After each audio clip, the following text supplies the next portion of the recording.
17 of the most brilliant doctors in the United States stood on the edge of failure, watching a billionaire's only son slip closer to death by the minute, yet the truth that could save him was hiding in plain sight. Seen only by a quiet little girl no one considered important. In a high-security private hospital in Boston, tension filled every corridor like a storm about to break. Cameras flashed outside, reporters crowded the gates, and inside, the pressure was suffocating. Talmadge Barron, a powerful pharmaceutical magnate whose influence reached across continents, had already summoned the best specialists money could buy. Experts in rare diseases, toxicology, respiratory failure, 17 in total, had examined his 10-year-old son, Callum Barron. Yet none of them could explain why the boy was dying. Callum's condition made no sense. His oxygen levels dropped without reason, his skin turned a dull gray, and his breathing became shallow, like his body was slowly forgetting how to survive. Every scan came back normal. Every test showed nothing. It was as if something invisible was shutting him down from the inside, something beyond science, beyond logic. The machines beeped faster, then slower, then erratically, echoing the rising fear in the room. The doctors argued, repeated procedures, adjusted treatments, but nothing worked. Time was running out. While the world watched a mystery unfold, someone unnoticed was already connecting the pieces. In the shadow of all that power and urgency, in the quiet corners where no one bothered to look, an 8-year-old girl named Eloan Pike stood silently in the hallway. She was there every day, not as a patient, not as family, but as the daughter of a cleaning worker who spent her nights wiping floors no one else thought about. Eloan didn't speak much. She didn't need to. She observed. And what she saw chilled her to the core. There was something painfully familiar about the boy's condition. The gray tone of his skin, the way his chest struggled for air, the confusion among doctors who had no answers. It all matched a memory she had tried to bury. Just months earlier, she had stood beside another hospital bed, watching her own father fade away under the same unexplained symptoms. Back then, no one had listened. Now, as she stared through the glass at Callum Barron, the same silent terror tightened in her chest. This wasn't coincidence. This wasn't random. It was happening again, exactly the same way. And deep inside, a certainty began to form, stronger than fear, stronger than doubt. The doctors weren't missing something small. They were missing everything. As the night deepened over Boston, the private hospital felt less like a place of healing and more like a sealed chamber of panic. Every floor around the VIP wing was locked down. Security guards stood at every entrance. Assistants hurried between conference rooms carrying tablets, files, and updated reports. Specialists from different departments moved with the strained focus of people who knew that failure was no longer an abstract possibility, but an outcome creeping closer with every passing minute. At the center of it all, Callum Barron remained trapped inside a nightmare no one could name. His body kept giving signs that should have led somewhere, but every path ended in nothing. His oxygen continued to fall in sudden drops, forcing doctors to react again and again as though they were chasing a fire that kept flaring up in new places. His skin had lost the warmth and color of a healthy child and taken on that dull gray tone that unsettled everyone who saw him. His breathing was shallow, uneven, almost reluctant, as if each breath had to fight past something unseen before it could reach his lungs. The monitors told a story of danger, but the scans, blood work, cultures, and imaging refused to explain why. That contradiction drove the medical team into deeper frustration. They were not dealing with a known pattern. They were dealing with something that behaved like a fatal illness while leaving almost no trace. For the experts gathered there, that was the most disturbing part. They had been trained to trust data, patterns, measurable causes. They could face rare disorders, toxic exposures, hidden infections, even bizarre autoimmune failures if there was a thread to pull. But here, every thread snapped in their hands. They repeated tests. They reviewed images. They debated obscure possibilities that most physicians only encountered in textbooks. Still, Callum kept deteriorating. Outside the room, pressure mounted from every direction. Talmadge Barron had built his life on control. In business, in politics, in medicine, he was used to having access others could only dream of. Yet none of that power could steady the fragile rise and fall of his son's chest. He stood close to the glass more than once that night, staring in with the rigid stillness of a man trying not to break. He had brought in the best minds, opened every door, spent whatever was needed, and still the one thing he could not buy was certainty. For the first time in years, maybe for the first time in his life, he was forced to confront something money could not command into obedience. And just beyond that circle of wealth, urgency, and professional pride, Eloan Pike kept watching. She stayed where people rarely paid attention, near supply carts, waiting benches, and corners of the hallway where the staff moved around her as though she were part of the background. That invisibility became her advantage. Nobody asked what she noticed. Nobody wondered what she remembered. The adults around her were too consumed by titles, credentials, and procedures to imagine that an 8-year-old girl could be seeing the pattern more clearly than any of them. But Eloan was not looking with the eyes of a doctor. She was looking with the memory of someone who had already lived through this exact terror once before. Her father had not died in a place like this. He had not been surrounded by the most advanced equipment or a team of famous specialists. He had been a construction worker, a man who came home from overseas thinner, weaker, and tired in a way that felt wrong from the start. At first it had seemed like exhaustion from hard labor and long travel. Then his breathing changed. Then his skin changed. Then the fear entered the house and never really left.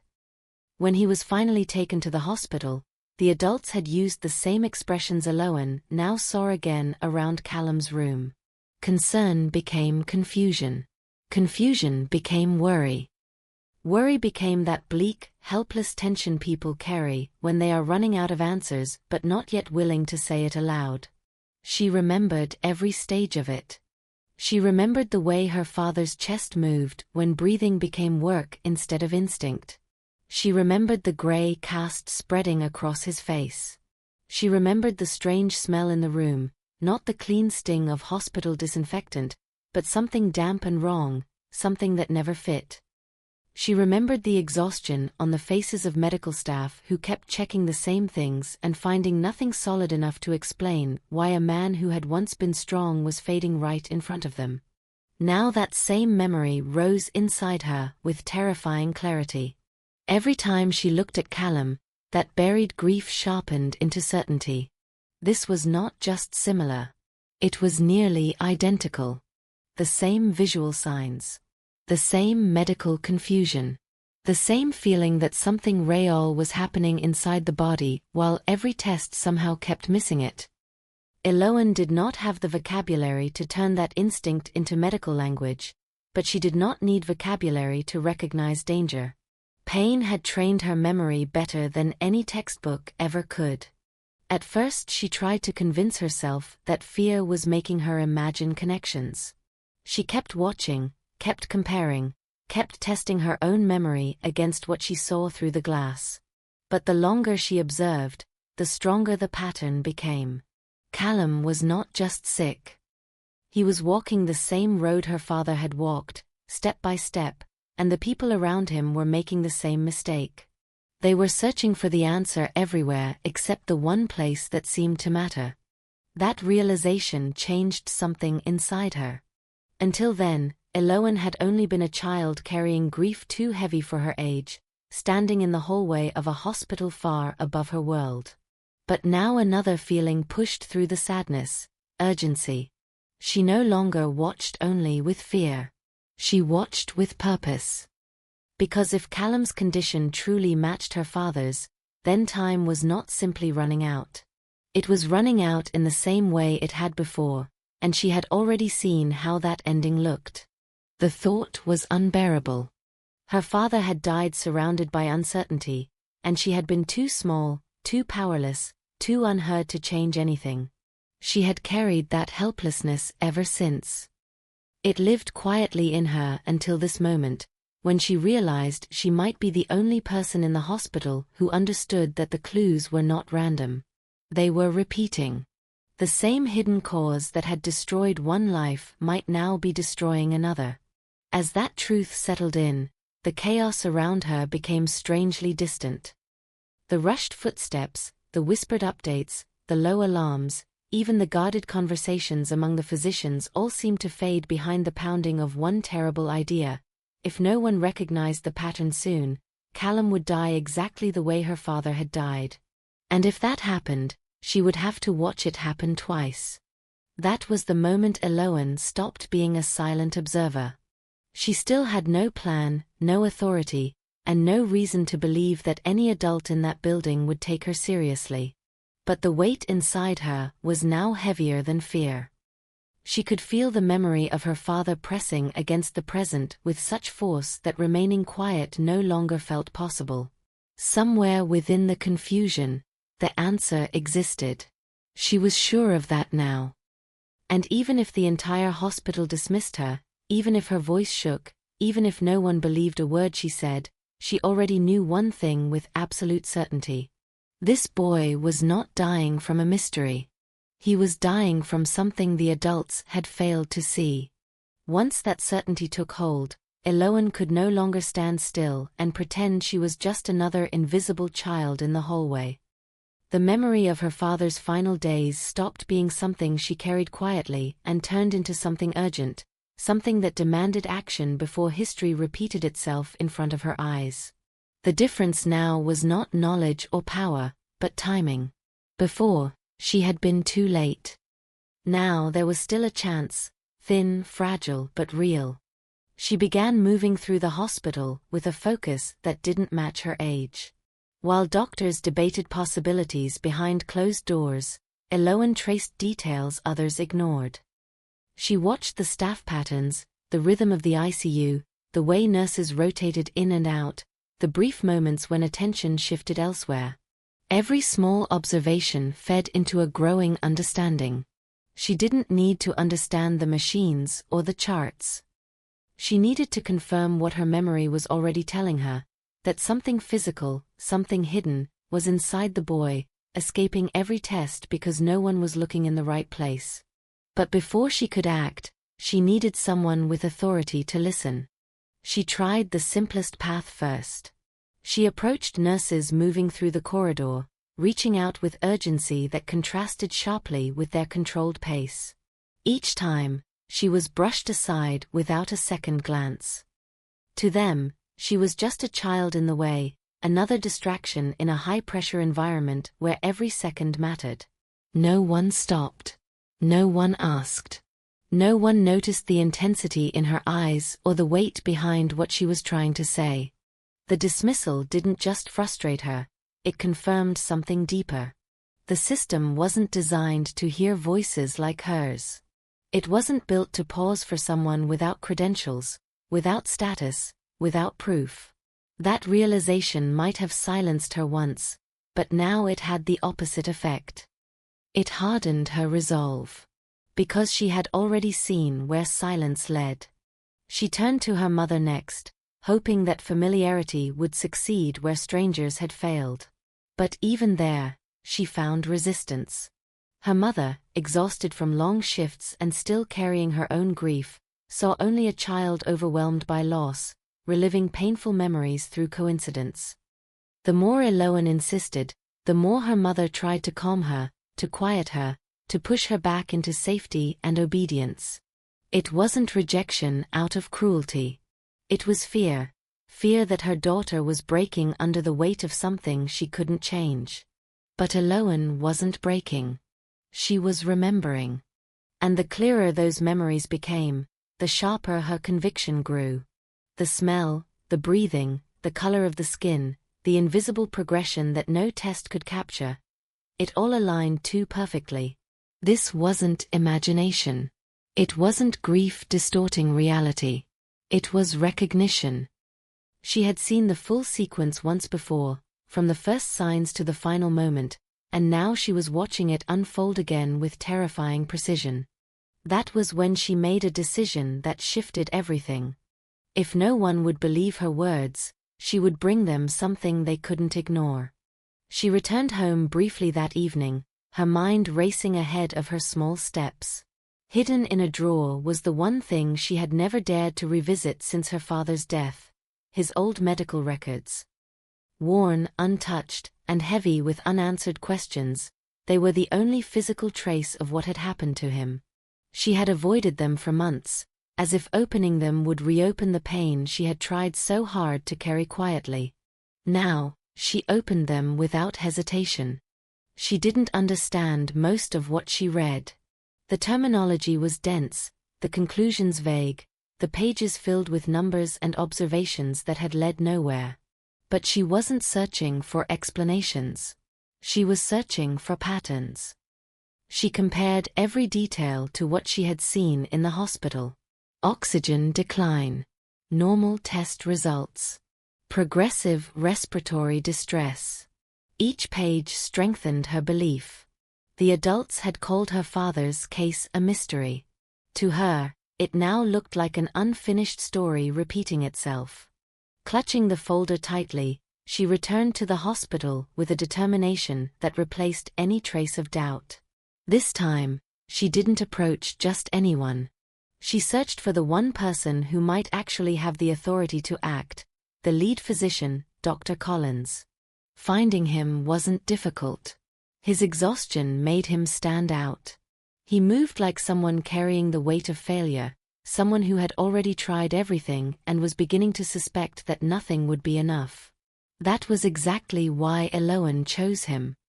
He was the one most likely to recognize something new, because everything familiar had already failed him. She stepped into his path with a steadiness that forced him to stop. At first, he saw only a child where no child should have been. But there was something in her expression, something unusually focused, unusually certain, that made him hesitate instead of walking past. That hesitation was all she needed. She placed the folder in front of him, offering not an explanation, but evidence. Something real. Something concrete. As he flipped through the pages, the noise of the hospital seemed to fade for a moment. His eyes moved quickly at first, then slowed. The similarities began to emerge. The same unexplained symptoms.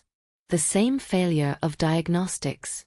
The same progression toward collapse without a clear cause. It wasn't proof, but it was enough to disrupt his certainty. Eloan watched closely, reading his reaction the way she had read everything else. She could see the shift, subtle but unmistakable. He was no longer dismissing her. He was thinking. Then she brought up the detail that mattered most. The throat. Not in medical language, not as a diagnosis, but as a memory. Her father's discomfort. The sensation that something was wrong inside, something deeper than pain, something that had never been properly investigated. It was the one piece no test had captured, the one clue that had been ignored because it didn't fit neatly into any known category. That was the moment Dr. Collins stopped turning pages. The idea settled into his mind with quiet force. For the first time since the case began, a different direction appeared, one that none of the 17 experts had seriously considered. It wasn't confirmed. It wasn't proven. But it was enough to create doubt about everything they had assumed so far. And in a case where every assumption had failed, doubt was powerful. Before he could respond, before he could act on that new possibility, a sharp alarm cut through the hallway. The kind of sound that erased conversation instantly. The kind that meant the situation inside the ICU had taken another turn for the worse. Callum was crashing again. Dr. Collins moved immediately, pulled back into the urgency of the moment. The folder remained in his hand for a second longer before he passed it to a nearby assistant and rushed toward the ICU doors. The team followed. The hallway filled with motion once more. Eloane stayed where she was. For the first time, someone had listened. But it wasn't enough. Because inside that room, the same pattern was reaching its breaking point. And Eloane understood something the others still didn't. If the cause truly was what she believed it to be, then time was no longer measured in hours. It was measured in moments. And if no one acted on what she had seen, if they continued searching in the wrong place, then this would end exactly the way it had before. With silence. With confusion. And with another life slipping away for a reason no one would understand until it was too late. The alarm from the ICU didn't just signal danger, it confirmed Eloane's worst fear. The pattern was accelerating, just as it had with her father. Inside that room, Callum Barron wasn't simply getting worse, he was reaching the same irreversible point where confusion would turn into loss, and once again, no one would understand why. From the hallway, Eloane watched the doors slam shut behind the medical team. The corridor filled with urgency again. Footsteps, clipped instructions, the distant rhythm of machines fighting to keep a child alive. But to her, everything felt strangely focused, almost quiet beneath the surface. Because now she knew something the others didn't. The answer was not hidden in charts, not buried in lab results, not waiting inside another scan. It was already there. Inside him. That realization removed the last trace of hesitation. Eloane no longer waited for permission, for belief, or for someone else to connect the final piece. She had seen where waiting led. She had stood beside a hospital bed once before, hoping adults would understand in time, only to watch that hope collapse into silence. She would not repeat that mistake. Not again. Her attention shifted from the chaos of the ICU doors to the structure of the hallway itself. She had been watching long enough to understand its rhythm. Doctors moved in waves. Nurses rotated. Security stayed alert but predictable. And now, in the aftermath of the alarm, the system had a weakness. Focus had narrowed entirely on the emergency inside the room. That created a gap, small and brief but real. Eloane stepped closer. Her heart pounded harder with each step, but not from fear alone. It was the weight of certainty pressing forward. Every instinct she had was aligned toward a single point, the throat. The same place her father had pointed to. The same place the discomfort had begun. The same place no one had properly checked. The hallway that had once felt overwhelming now became something she could move through. She stayed close to the walls, slipping past carts and corners, keeping her presence small, unnoticed. No one stopped her. No one even looked long enough to question why a child was moving toward a restricted room. In a place overflowing with urgency, invisibility became her shield. She reached the door. For a brief second, she hesitated, not because she doubted herself, but because she understood the line she was about to cross. Everything she had been taught told her this was wrong. Dangerous. Impossible. But everything she had lived through told her something else. Doing nothing would be worse. She pushed the door open. Inside, the room was dim, lit mostly by the glow of monitors. The chaos from moments before had shifted. The team had been pulled to another urgent intervention nearby, leaving the space in a fragile, temporary stillness.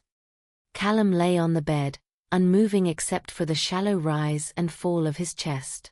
The machine still beeped, but softer now, as if waiting. Eloane stepped closer, her movements slow but deliberate. Up close, the signs were undeniable. The gray tone of his skin. The strained breathing. The faint, unnatural rhythm of a body fighting something it couldn't escape. It was the same. Not similar, identical. The memory of her father flooded back with full clarity, but this time it didn't paralyze her. It guided her. Her eyes fixed on his throat. This was where everything converged. She scanned the small medical tray beside the bed, not for tools she understood, but for something she recognized in purpose. Her gaze landed on a pair of long, slender forceps, simple, metallic, precise. She had seen instruments like them before, not in detail, but enough to understand their function. They were meant to reach where hands could not. That was all she needed. Her hands trembled as she pulled on a pair of gloves, the thin material stretching over her fingers. It wasn't confidence that steadied her, it was urgency. She leaned over the bed, her breathing shallow now to match the tension of the moment. Carefully, she adjusted Callum's position just enough to see inside his mouth. At first, there was nothing. Just darkness, depth, and the quiet resistance of a body struggling to survive. Then she changed the angle slightly. And saw it. A shape that did not belong. Small. Dark. Subtle enough to escape a quick glance, but unmistakable once seen. It moved, not in a way that matched muscle or reflex, but with its own intent. Alive. Hidden deep where no scan had focused, where no assumption had led the doctors to look. For a fraction of a second, time seemed to stop. Everything Eloan believed collapsed into proof. Her father had not imagined it. She had not imagined it. This was real. Her grip tightened around the forceps as the weight of that truth settled into action. There was no time to process fear, no space for doubt. Every second mattered now. The thing inside Callum was not passive. It was active. And if left there any longer, it would finish what it had started. She moved the instrument forward with extreme care, guiding it slowly into place. The margin for error was almost non-existent. One wrong movement could cause harm. But hesitation would guarantee it. The forceps reached deeper. The creature shifted. Her hands shook, but she adjusted, correcting her angle with instinct rather than training. This wasn't skill, it was necessity. She tried once, missed, then repositioned again, focusing entirely on that unnatural movement. The second attempt connected. She felt resistance. Not from tissue, but from something separate, something fighting back in its own way. It twisted, trying to retreat further inside, but the grip held. Eloan pulled, slowly, steadily, refusing to lose control. Centimeter by centimeter, the truth emerged. And with it, the horrifying confirmation that everything the doctors had missed, everything that had gone unseen, everything that had nearly killed another human being had been there all along. Alive. Hidden. And now, finally, exposed. What emerged from Callum Barron's throat shattered everything the hospital thought it understood. Eloan didn't stop pulling. The resistance in the forceps twisted violently, as if the thing knew it was being dragged out of the place it had hidden so perfectly. Her hands trembled harder now, not from hesitation, but from the unnatural sensation traveling through the metal instrument. Something alive, something resisting, something that should never have been inside a human body. The creature slipped once. For a split second, it almost disappeared back into the darkness of the boy's throat, retreating deeper where no one would ever find it again. That single moment stretched into terror. If it escaped now, everything would be lost. The pattern would complete itself. The boy would die, just like her father, and no one would ever understand why. Eloan tightened her grip with every ounce of strength her small hands could manage. She adjusted again, slower this time, more controlled, refusing to rush. She waited for the movement, for that slight shift that revealed its position. Then she clamped down with precision born not from training, but from desperation. This time, she didn't miss.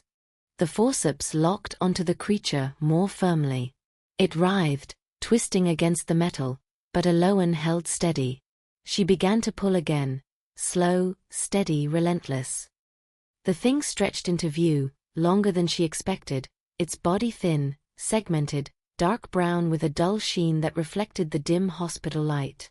Tiny legs clung instinctively, scraping against the inside of the throat as it was forced outward. It was real. Every impossible thought she had carried was now undeniable. As more of it came into view, the room itself seemed to recoil. The silence broke. The door burst open. Nurses rushed in first, drawn by movement, by instinct, by something wrong unfolding in a place that was supposed to be controlled. They froze instantly, their eyes locking onto the scene. An 8-year-old girl standing beside a hospital bed, forceps extended, and a living parasite being pulled from a dying child's throat. For a fraction of a second, no one moved.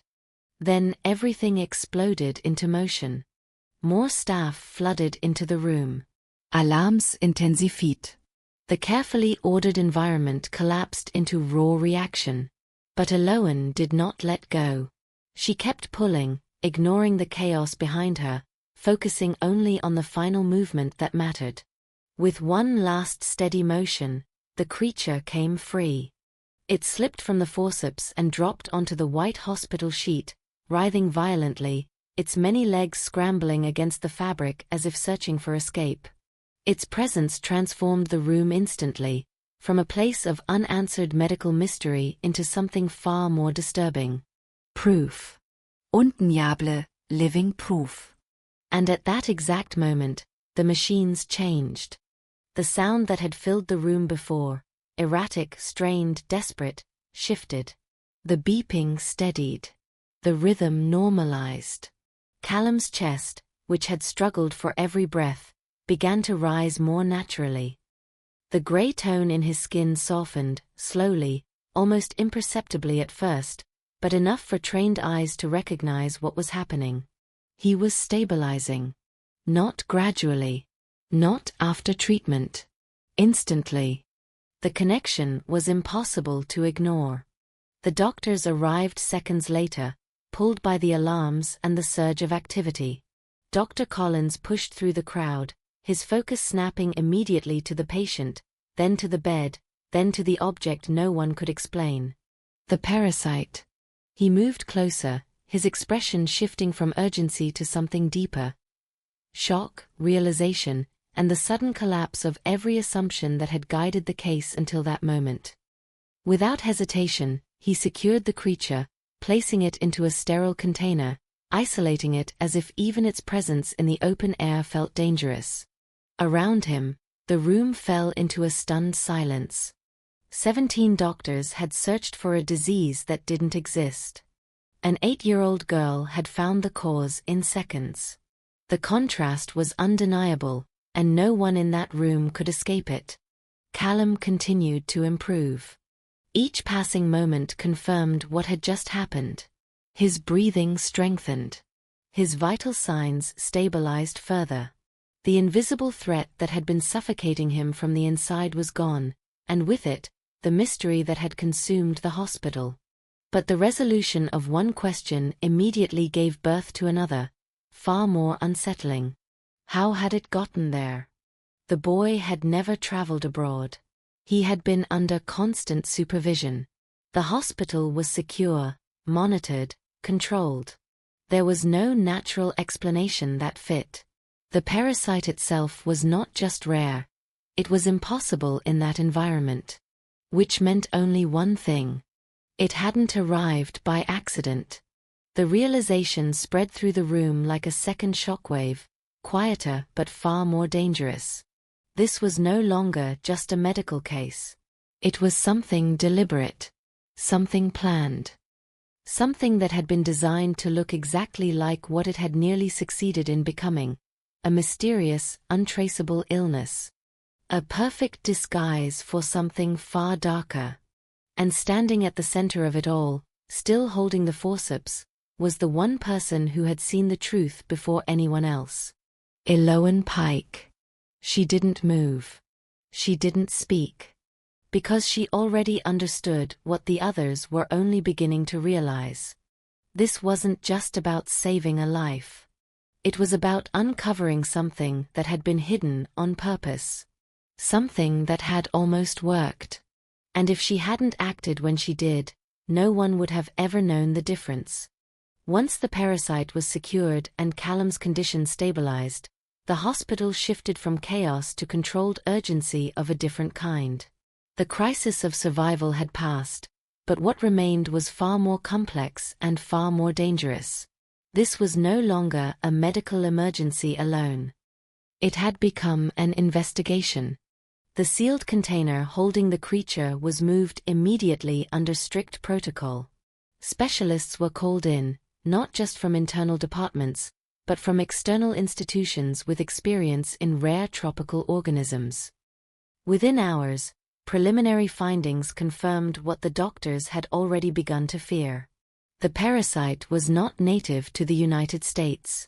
It belonged to a remote ecosystem thousands of miles away, one that required specific environmental conditions to survive. There was no scenario in which it could have appeared naturally inside that hospital. That fact changed everything. Security footage was pulled. Access logs were reviewed. Every movement in and out of the VIP wing was traced minute by minute.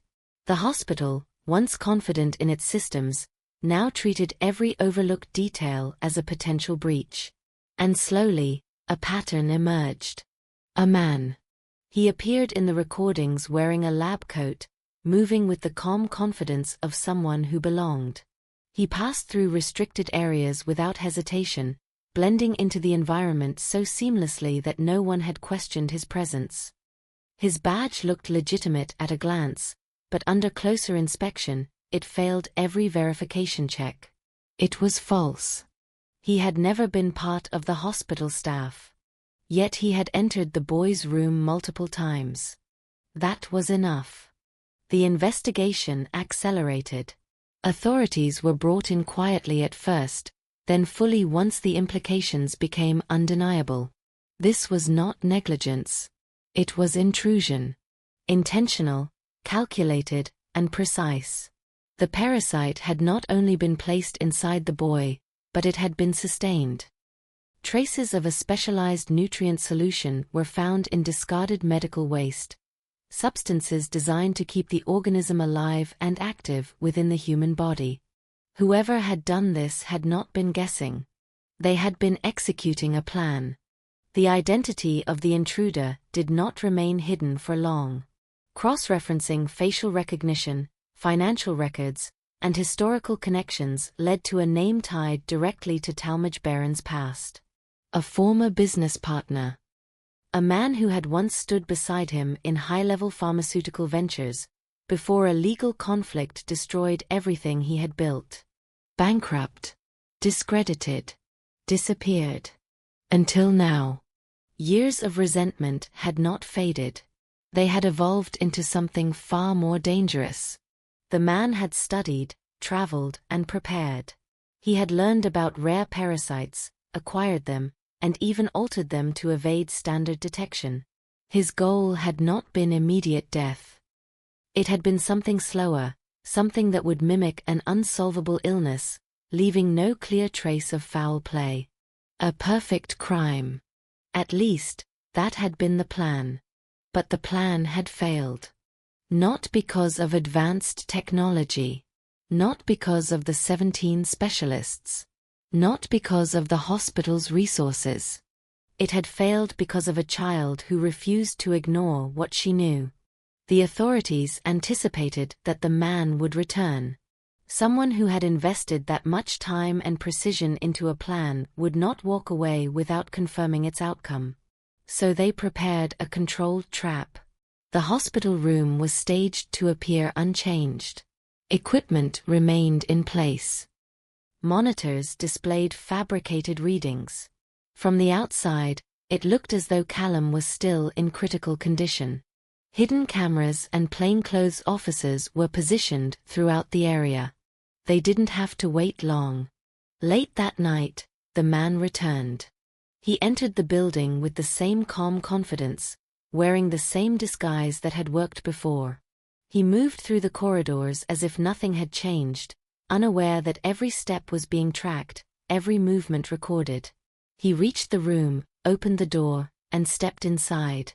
Seconds later, the operation closed around him. He tried to escape, but there was no path left. Officers moved in from both sides, cutting off every exit. The case that had nearly remained invisible was now fully exposed. The evidence was overwhelming: the parasite, the modified compounds, the false identity, and his direct connection to the victim's family. It was over. Callum recovered steadily in the days that followed. His strength returned, his color normalized, and the fear that had surrounded his case began to dissolve. For the hospital, the outcome was both relief and reckoning. Protocols were rewritten. Security systems were re-evaluated. Assumptions were challenged. But for Eloan, the story did not end with the boy's survival. There was something else that needed to be faced. Her father. With the truth uncovered, his case was reopened. Old records were reviewed again, this time with knowledge that had not existed before. The same parasite, the same symptoms, the same progression. It was all there. But unlike Callum, her father had not been a target. His infection had been accidental, likely contracted during his work overseas. What made it tragic was not the cause. It was the silence. The signs had been there. The pattern had been visible. And Eloan had tried in her own way to point toward it. But no one had listened. No one had paused long enough to consider that a child might be seeing something real. If they had, the outcome might have been different. That realization settled heavily over everyone involved. It reached beyond the hospital, beyond the investigation, into a broader understanding that something fundamental had been overlooked, not just in this case, but in many others. Eloan had not just saved a life. She had exposed a failure. In the weeks that followed, Talmadge Barron took steps that reflected a change far deeper than gratitude. He used his influence not to control outcomes, but to reshape them.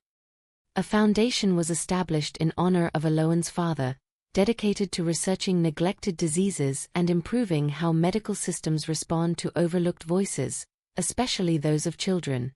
Eloan became part of that mission. Not as a symbol of tragedy, but as a reminder of something essential.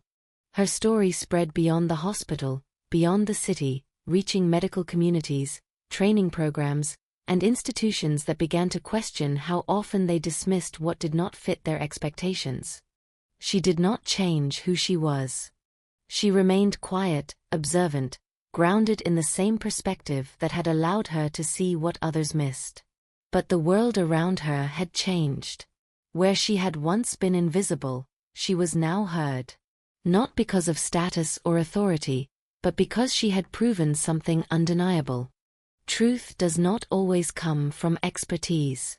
Sometimes, it comes from memory. From attention. From someone willing to speak when no one else is listening. And because of that, a life was saved, a crime was exposed, and a mistake that had once cost everything would not be repeated again.